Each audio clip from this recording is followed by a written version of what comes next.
Hi, this is Nami with DeNami Design. Today I'm going to show you how to do this dimensional card using the flowers and stems. And what you want to start off with is a white cardstock right here. So I'm just going to fold it in half. This is a 5.5 by 8.5 cardstock. All the supplies I'm using today is from DeNami Design. With our cardstock, I can actually just fold it without needing a bone folder. So the set I'm going to be starting off with is this CLGD014. The cling set, summer flowers stems, and I already put it on the cling or the acrylic block. So I'm going to be using the VersaFine ink pad. Just ink it up like that, and then flip it over, and then use the other side for the stem, like that.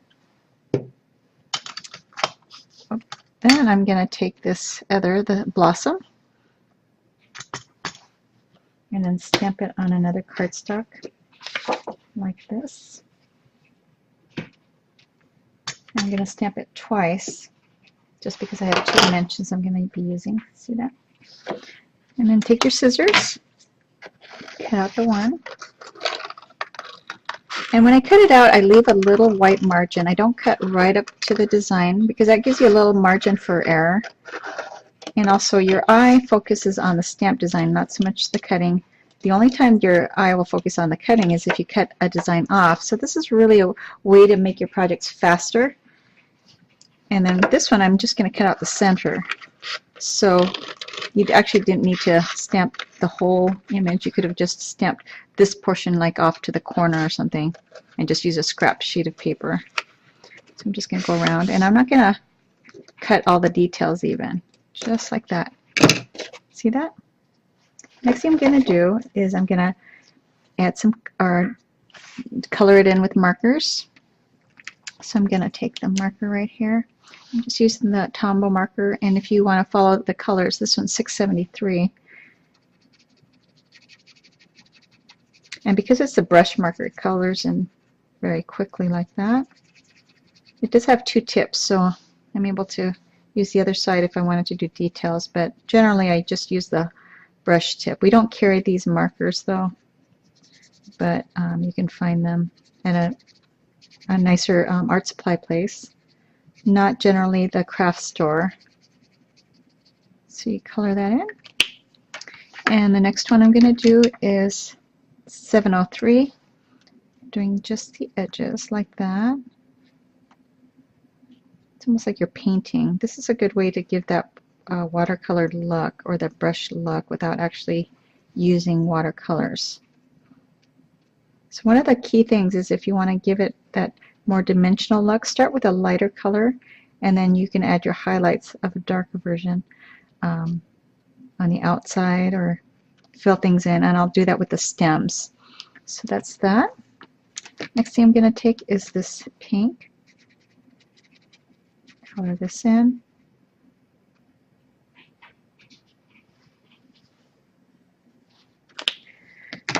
I'll do the same thing the outside. I just keep things really simple here.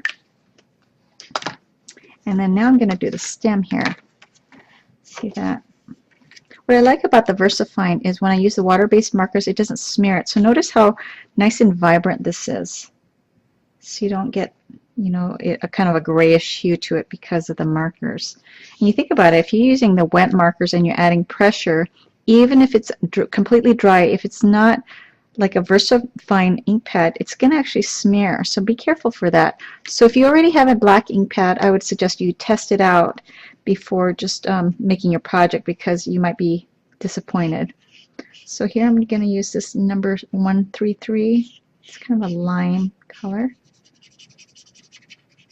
Like that. So this is kind of a lighter color, and then I'm going to highlight it with a darker green, which is the 173. See that? Just like that, just a touch, and it looks like it's watercolored when you do that. Very simple. You could do that with flowers, and if you're coloring a car or any design like that. So now I'm going to cut this out to give it more dimension. So I'm going to use an X-Acto knife here. So one of the key things for an X-Acto knife is when you cut it, hold it at a 45-degree angle and then just pull it towards the direction you want to cut. So I'm going to cut out these petals right here, but make sure that when you cut out, don't connect the tips, meaning of each petal, because if you do, pretty much this whole thing will just pop out because it's all, you know, connected. So you want to leave a little margin in between where you cut it out, and I'll show you. So I'm just going to cut this out like this, one petal at a time. If you're not really confident in doing this, you can also just do every other petal and still get a nice dimensional look.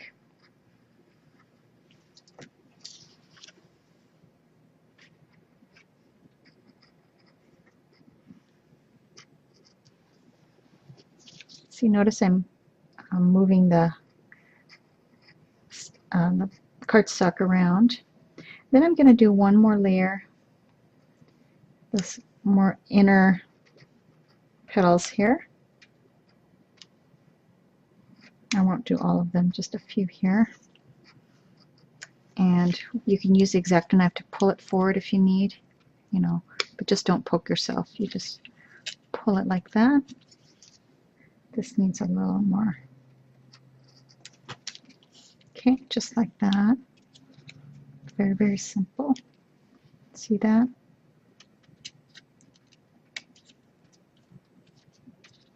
And then let me do the inner ones. Here, I need to use the tip of the X-Acto to kind of get in there. And then I did it right here again. And then right here. Okay, so this is what I have so far. Okay, and then I'm going to add some color in here. Just so if you happen to peek behind there, you still see some color.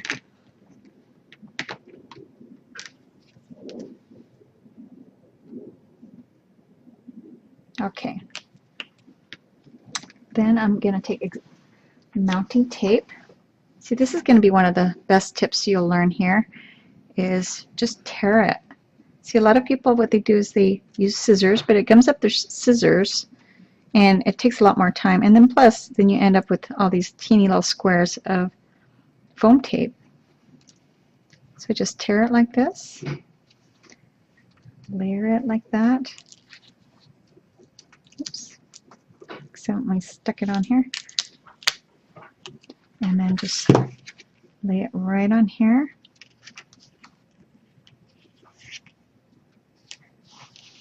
Okay, you could add a sentiment right here if you want. I'm going to actually add a little border. So I like the stitch border. It's very handy. I use it for all kinds of things. I can use it for a stem for the flower. I can use it for borders, stitches, backgrounds.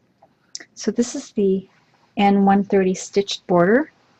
And then I'm going to use stamp Sending You Love. And this is the F171. And just stamp that right below here. And here it is. Very simple card. See that? So thanks so much for joining us. Just check out the rest of our projects on the DeNami Design YouTube channel. And also find us on the web at www.denamidesign.com. Thanks. Bye.